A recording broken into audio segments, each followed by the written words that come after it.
Mä oon miettinyt tässä lähipäivinä sellaista, että pitäisikö meidän avata meidän avioliitto.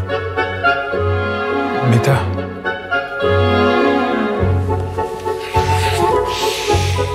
Miten se sitten niin kuin käytännössä menisi? Varataanko me Google-kalenterista jotain Matias-vuoroja? Mä ajattelin pikaisesti mennä käymään Ennillä. Tietenkin se on ok. Ootko täällä vielä, kun mä tuun takas? Mä ajattelin, että mä menisin Tinderiin.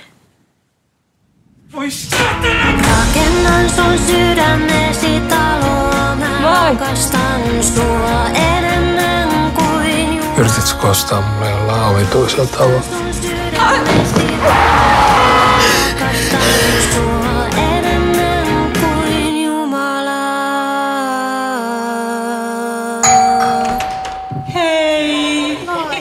Eikö sitä nyt voi sanoa?